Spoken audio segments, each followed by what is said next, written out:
Por este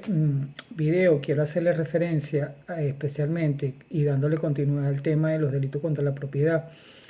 a los delitos que tienen que ver con o están tipificados en el Código Penal y en las legislaciones especiales como el secuestro y la extorsión, la estafa, la apropiación indebida, el aprovechamiento de cosas provenientes del delito. Es importante saber, y quiero hacerle referencia a ustedes, que el delito de secuestro principalmente y el delito de extorsión, aun cuando se mantiene en las normas vigentes en el Código Penal, tenemos una ley especial en la legislación venezolana, que es la ley contra el secuestro y la extorsión. Esta ley especial desarrolla claramente estos tipos delictivos, haciendo una clasificación de los delitos de secuestro y una clasificación de los delitos de extorsión, hace señalamiento a unas circunstancias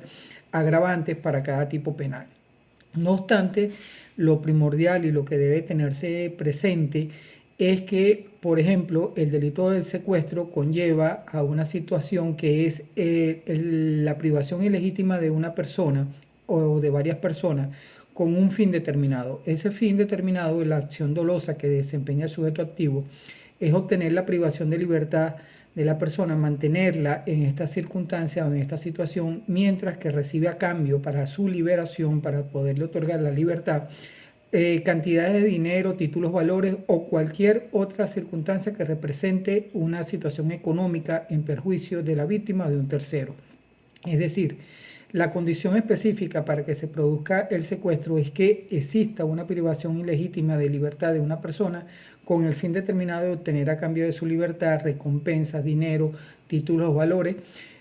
por lo cual debe tener presente que esa privación ilegítima de libertad es con ese fin específico, porque en la legislación penal venezolana nosotros contamos con un delito autónomo que es la privación ilegítima de libertad, que puede ser cometida por particulares o que puede ser cometida por funcionarios públicos. Pero en este caso la privación ilegítima de libertad como delito no va condicionada a liberar a la persona a cambio de dinero o no va condicionada a ninguna otra circunstancia, sino que se produce la retención momentánea o se impide ese ejercicio del derecho constitucional que es la libertad de la persona. Y hay que diferenciar también la privación de ilegítima de libertad como circunstancia agravante del delito de robo, que configura el delito de robo agravado previsto en el artículo 458, porque en este caso la privación ilegítima para la configuración o circunstancia agravante del robo conlleva a que la persona es privada ilegítimamente por un periodo de tiempo determinado, mientras que se consuma el apoderamiento de bienes o de otros objetos pertenecientes a la víctima o a la persona poseedora en ese momento, pero con el fin único que es el obtener esos bienes por parte de el sujeto activo. No comporta la liberación, en este caso, la entrega o el intercambio de dinero para poder liberar a la víctima del hecho como tal. Entonces hay que tener en cuenta que esta circunstancia es específica cuando se produce la privación ilegítima de libertad. Es importante que sepan también que el delito de secuestro, al igual que el delito de extorsión, tienen una característica primordial conforme a la legislación penal venezolana, que no es otra que la permanencia en el tiempo. Son delitos que se mantienen en el periodo de intercrimen, en el periodo de consumación, mientras que la persona se encuentra privada de libertad. Esto es importante desde el punto de vista procesal, desde el punto de vista de la parte procesal, porque ello puede conllevar a establecer esta permanencia en el tiempo, lo que son los delitos conexos, lo que tiene que ver con la competencia de los tribunales para juzgar el delito de privación de secuestro. Pero su característica es esa, pues no se consuma hasta que la persona es liberada, es rescatada o es encontrada de manos o del secuestrado, o porque haya sido pues de una u otra manera ya puesta en libertad. Entonces al materializarse ese acto, que la persona sea encontrada liberada, ahí cesa la consumación del delito de secuestro previsto en la ley especial. Esta ley especial contiene varios tipos de secuestro, como el secuestro breve, que es un secuestro que se produce por un periodo de tiempo muy pequeño. Máximo la persona tiene que estar plagiada, privada de libertad por un lapso máximo de un día, 24 horas. De ya pasar las 24 horas, entonces sería un secuestro conforme a lo que está previsto en la ley. Pero si es un periodo menor a las 24 horas, se puede catalogar como el delito de secuestro breve. Tenemos el secuestro para canje de persona, en este caso la privación ilegítima de la libertad de la víctima se produce con la intención que persigue el sujeto pasivo de obtener de una persona el cambio de otra persona determinada. Un ejemplo de ello, por ejemplo, podría ser una persona que está a cargo de un recinto penitenciario, de un cuerpo policial, y el sujeto activo secuestra a algún familiar del jefe, el director o el encargado de esos centros de reclusión, y lo que pide a cambio para liberar a ese familiar o a esa persona es que se cambie por una persona que está bajo su custodia, que está bajo su resguardo, para que se lleve a cabo la consumación de este tipo penal. Tenemos el alistamiento forzoso, que también está previsto en esta ley especial, que no es otra cosa que el bajo engaño o cualquier tipo de manipulación, conllevar a personas a que reciban algún tipo de adoctrinamiento, algún tipo de servicio en contra de su voluntad. El delito de extorsión, a diferencia del secuestro, no comporta la privación ilegítima de libertad de una persona, pero sí conlleva a que en este tipo de hechos punibles el sujeto activo busca de persuadir a la víctima bajo alguna información que posea, bajo alguna circunstancia específica que conozca de la víctima, que de hacerlo, de revelarlo o de hacerlo público puede causar un perjuicio a la víctima, puede causar algún tipo de daño a la víctima, y en este caso el sujeto activo la intimida con la publicación, divulgación de esa información que posee, y para que en el sentido de no hacer esa publicación, esa divulgación, le haga entrega de algún tipo de dinero, le haga algún tipo de obtener algún tipo de recompensa. Igual que cuando este delito de extorsión se comete, cuando hay abusos de autoridades, se ve mucho o se veía mucho cuando, por ejemplo, se trata de funcionarios policiales que manejan algún tipo de información contra una persona y empiezan a persuadirla, intimidarla, a acosarla en el sentido de que si no entrega una cantidad de dinero, entrega tal situación, van a ejecutar la orden judicial, van a llevarlo detenido, van a retenerle algún tipo de bienes. Entonces aquí se juega más con la parte psicológica de la víctima, se induce, se lleva para que a través de ese mecanismo que utiliza el sujeto activo, mantiene una presión por cualquier vía a los fines de obtener alguna recompensa para cesar en esos actos intimidatorios en contra del sujeto activo. El delito de extorsión, perdón, del pasivo, el delito de extorsión también es un delito permanente. Se consuma o termina el periodo de consumación de este delito cuando cesan los actos de extorsivos, cuando cesan los actos de intimidación para con la víctima. En este caso son unos delitos bastante graves que están en la legislación penal, y sobre todo pues su desarrollo se encuentra en la ley especial contra el secuestro, la ley contra el secuestro y la extorsión. Luego tenemos el delito de estafa, que está previsto en el Código Penal. Hay unos tipos, una modalidad de estafa que están en la ley de delitos informáticos. Esta modalidad de estafa es cuando se utiliza en el medio de comisión, en el medio de engañar, en el medio de persuadir a la víctima, medios tecnológicos o tecnología de información. Entonces son por lo menos los fraudes electrónicos, las estafas electrónicas, esta situación que se produce cuando se hacen compras por internet. Hay ofertas engañosas en este sentido, entonces eso puede constituir un fraude o puede constituir una estafa desde el punto de vista informático. La estafa es un delito que yo siempre digo que el sujeto activo es una persona muy inteligente, tiene buena dicción, sabe cómo de una u otra manera persuadir a la víctima bajo engaños, bajo suposiciones. Genera este tipo de acciones en contra de la víctima que hacen que la víctima caiga en el error de creer en ese ofrecimiento que está haciendo el sujeto activo, y al caer en ese error pues es perjudicada en su patrimonio. También siempre he dicho que en el caso de las estafas la víctima juega un papel muy importante, porque en ocasiones la propia víctima cae en este tipo de hechos por querer obtener algún provecho, obtener algún beneficio en alguna negociación. O sea, son esas negociaciones que se presentan de una manera muy fácil, que se presentan con una oferta que a todas luces se ve que sería imposible. Entonces ahí el estafador pues juega mucho con ello. Hay muchas modalidades de estafa, fraude que están en el Código Penal. Se utiliza mucho la falsedad documental, la falsificación de identidad, la usurpación de funciones para este tipo de delitos. Pero es un delito que conlleva eso, pues un engaño, conlleva, el sujeto activo lleva un engaño a la víctima, la hace inducir en un error, le sorprenden la buena fe a la víctima porque la víctima actúa confiada en esas proposiciones que le está haciendo el sujeto activo y por esta sorpresa que ella recibe en su buena fe es afectada en su patrimonio. La estafa está prevista en el artículo 462 y siguiente del Código Penal. Hay estafa y fraudes, pero es el mismo mecanismo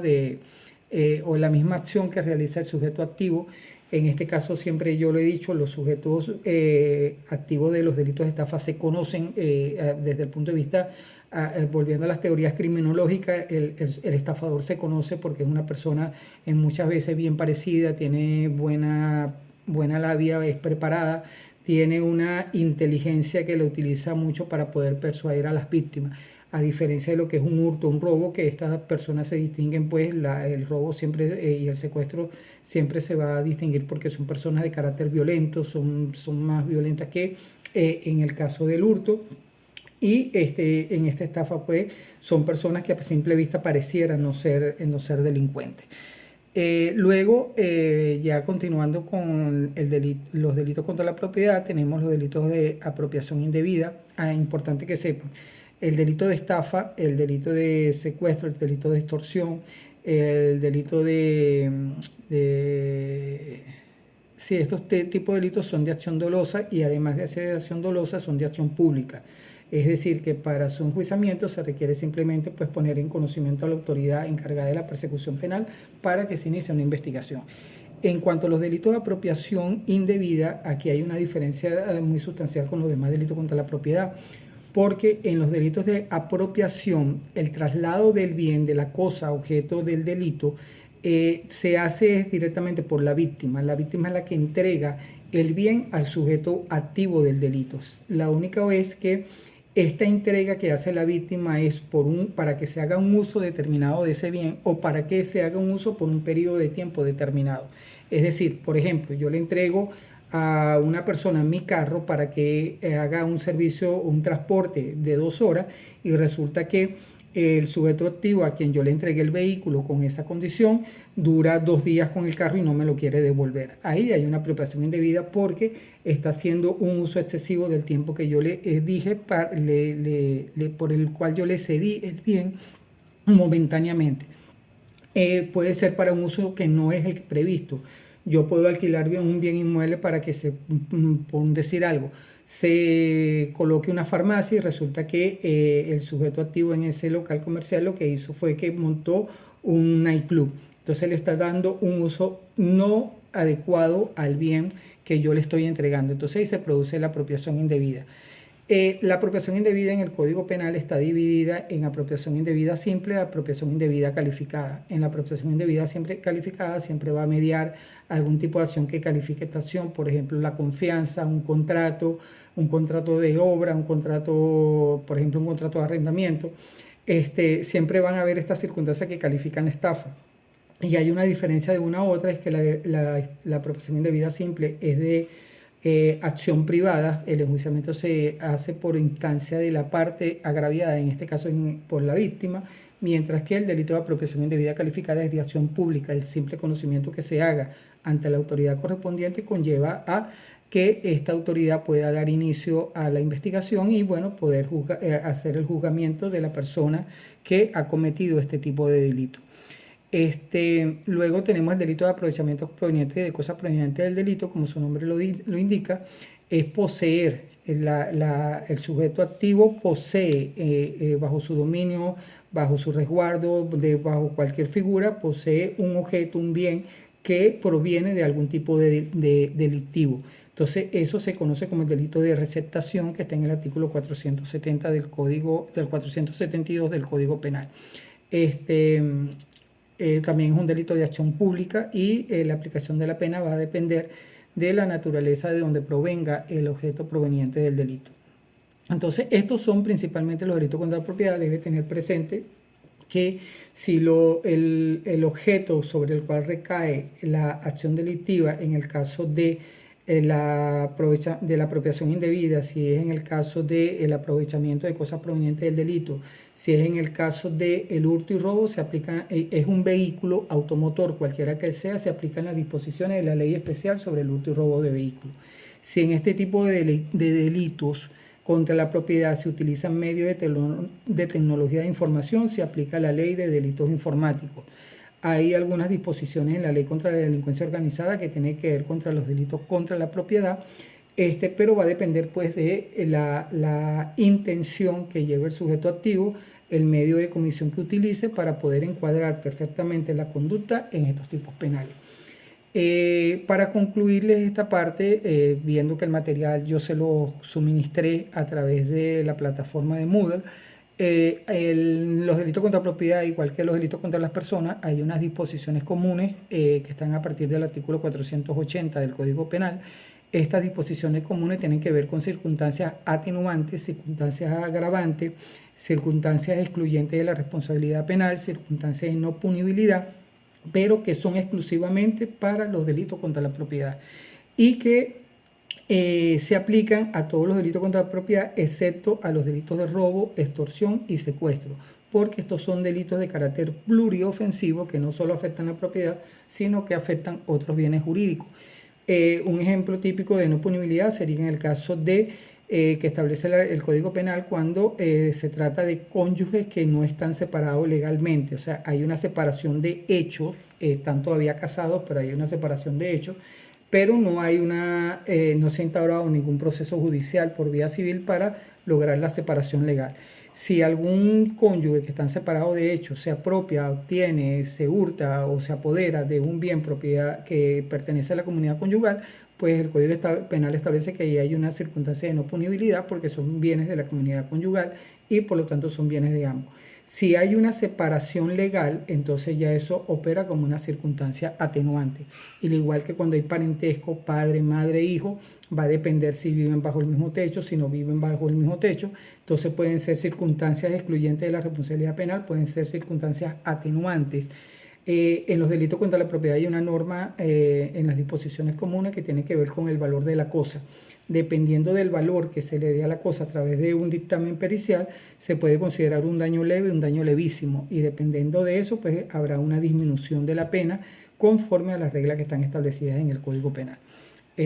Con esta pequeña explicación, creo que puedo concluir el tema de los delitos contra la propiedad. Les reitero que el material correspondiente para este tema se encuentra en la plataforma de Moodle para los que están en la modalidad online y se encuentra en Drive por el link que yo les envié a todos a su correo electrónico. Gracias por la atención.